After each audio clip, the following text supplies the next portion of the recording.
No. After that, the calls started pouring in from people who were desperate for someone to investigate. That was the fuel that started the film. Before we started filming, we had the opportunity to sit down with one of our favorite authors and documentarians, G. Edward Griffin, to find out what he knew about the subject.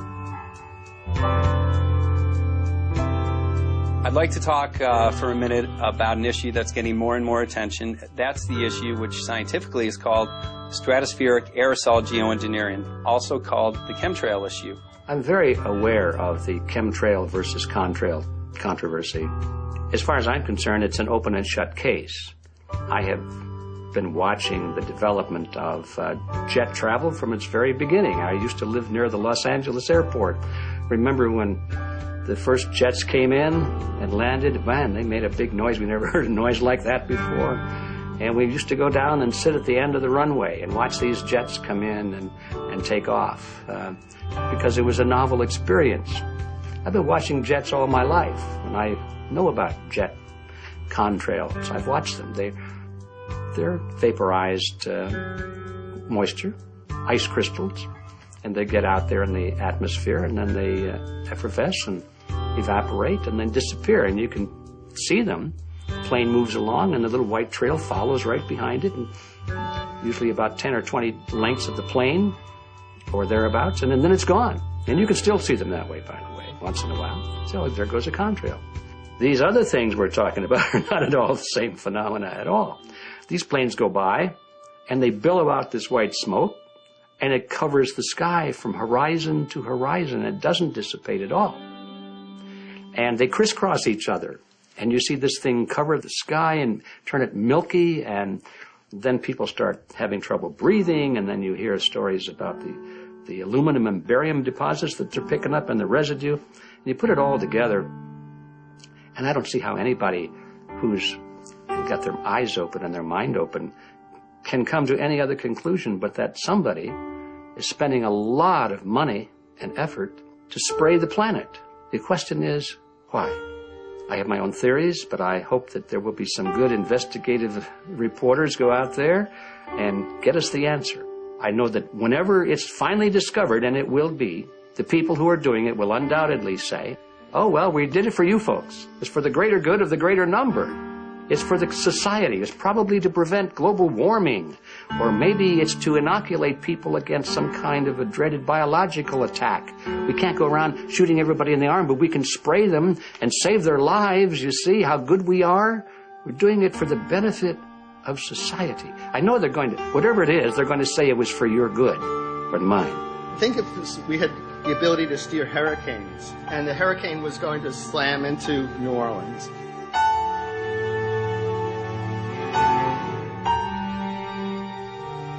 And let's say you could steer it so it would hit Mississippi instead, where for 100, that means I would be willing to more or less kill 18 Mississippians to save 1,800 New Orleanians.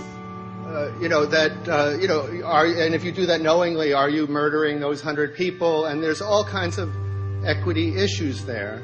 Now, also, we might be wrong about our steering, and if we didn't do the research right, maybe our steering would intensify Katrina and even kill more people in New Orleans. And so this question of how do you develop the confidence to know that your intervention will reduce overall damage, and then how do you deal with the understanding that you might be damaging some people who wouldn't have been damaged before while saving people overall? The spraying appears to be mostly in NATO countries. I've seen it here in the United States. I've seen it in England. I've seen it in Scotland. I've seen it in Canada. And I've had reports from people who live in France. There's a grouping. There's a political grouping here of some sort. It's international in scope. It's not just an American phenomenon. It's international. And anybody that wants to investigate that, I think, has to take that fact into consideration. They're going to find a political grouping and a political motive here. But in my humble opinion, it's not in your good or mine at all. I don't know what it is, but we'll soon find out.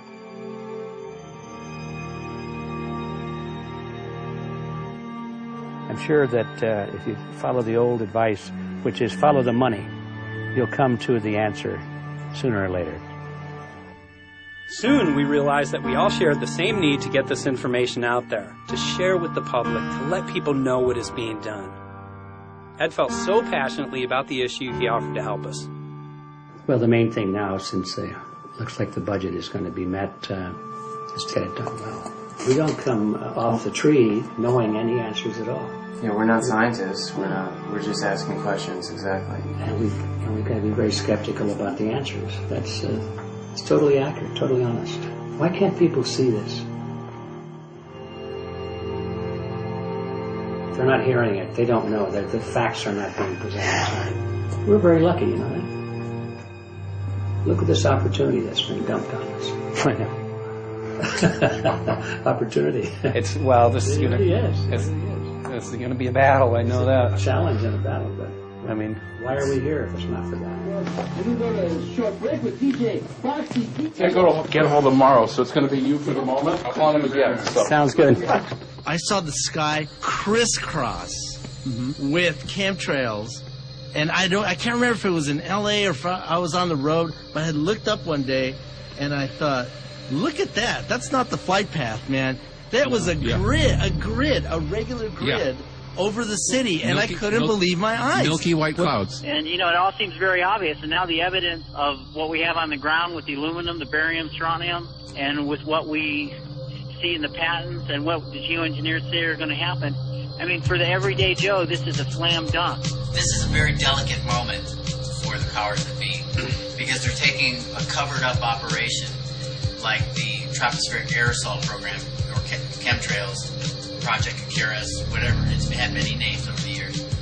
And they're making it overt into a geoengineering scientific shield to deflect sunlight because global warming's out of hand.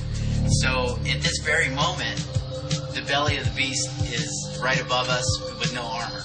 Whether people believe in chemtrails or not, the geoengineering should be scary enough. And when people learn about geoengineering, chemtrails will then become apparent because they're the same.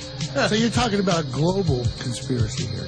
Geoengineers propose doing this on a global level. Off to Redding, California.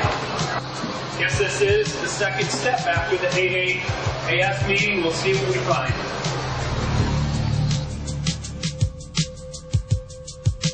Right here in Northern California at Dana Wigington's house.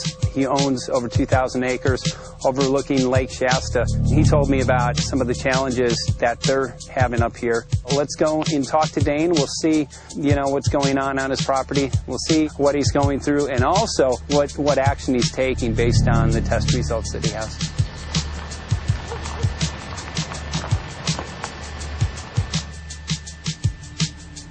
As I have a background in the energy fields. I worked in the first solar plants in the continental U.S. in the early 80s. My home was on the cover of the world's largest renewable energy magazine, so this is my background. My goal has been to alert the public there is a mountain of toxic material falling on us, period. Before about 5 years ago, our skies were typically blue, and now you see it's covered with lines and haze, and virtually nothing you see on the horizon, nothing you see in the sky above us is a natural cloud. I mean, it is virtually all the remnants of these aircraft lines that you see fanning out, spreading into clouds, artificial clouds. But the sky is a very dirty look to it. There's not the white cloud blue sky that we had only a few years ago, but it looks like there's some sort of massive industrial activity or forest fires burning over there. And we see that typically every night.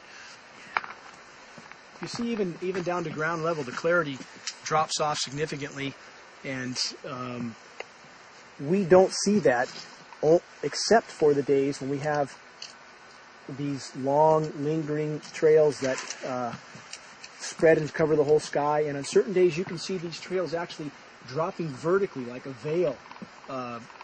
We assume the particulates are descending, and we have the test to prove that we are being inundated with levels of aluminum and particulates that are literally tens of thousands of times what would already be considered high. So we're not talking about exposure to a slight percentage higher of these toxic materials. We're talking about quantities, for example, off the side of Mount Shasta. If you can pan back That's a landmark in Northern California, considered to be a pristine water source. Aluminum or snow sample off the side of Mount Shasta tested 61,000 parts per billion. This is just ordinary snow water. And people are drinking this stuff when they're hiking on the mountain. And remember, government action is required at 1,000. This is 61 times over the government limit, and our hikers are drinking this poisonous water on Mount Shasta Mountain itself. Barium, 83. Strontium, 383. So this summer, the people climbing are drinking poison. Basically. I certainly wouldn't want to drink 61,000 micrograms per liter of aluminum. And again, we've already seen in 5 years soil pHs in this area that have escalated 10 to 12 times, and we can prove that conclusively. Well, this is not speculation. We can prove conclusively that these metals have been in the rain. We have duplicate samples. Bachelor of Science in Forestry, International School of Forestry at Missoula. Master's in Zoology, specialized in aquatics. 35 years with the U.S. Forest Service as a wildlife biologist. And before that, several years with the USDA Soil Conservation Service as a soil conservationist. Also have run the botany programs, range and grazing programs. And I continue that today. Right now I do a lot of master gardener consultation work. When I started this garden back in about 2005 or so, the pH here was 5.5, 5.6. This is the old soil survey of the county. You can look at the page right here. This is my soil right here. It's a Dietz 125, 126 here at my house. And here, the soil reaction pH should be between 4.5 and 6.0. And over there in the pure mud, it's even a little darker. It's 6.8 right there. And what can this do to plant life and ecosystems?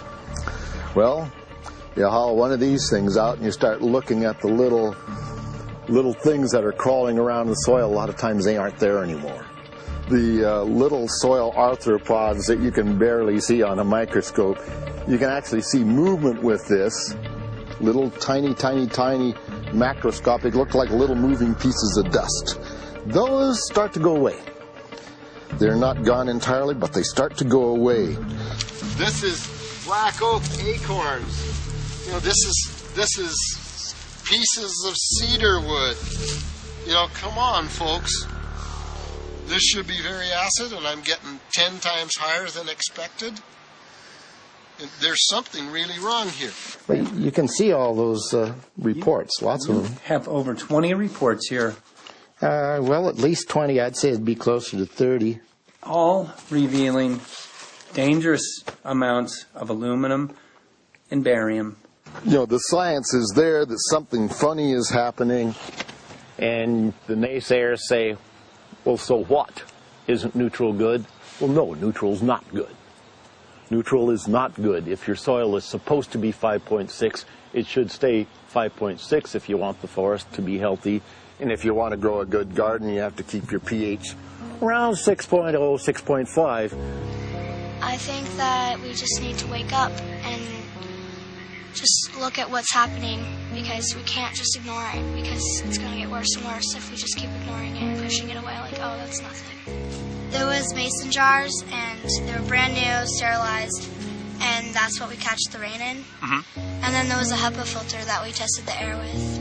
Okay, so you caught rain and then you basically filtered air. What did you find? Aluminum and barium. Here's another test that's revealing 375,000 parts per million aluminum, barium at 3,000, 90, and strontium at 345. Yeah, that's from a lined pond. With EPDM fish-safe pond liner. There is no chemicals, manufacturing materials at all in that pond liner that's available to the aquatic life. It's designed for that purpose. The well that feeds this pond has been tested and retested. ND, no detectable aluminum, 0. The only other place this pond can receive water is rainfall. We are located on a filtered, forested hilltop, miles and miles and miles away from any industry, highway, and so forth. after several heavy spray days, there was a film that we received form on the surface of the water, and we tested that crust, and it was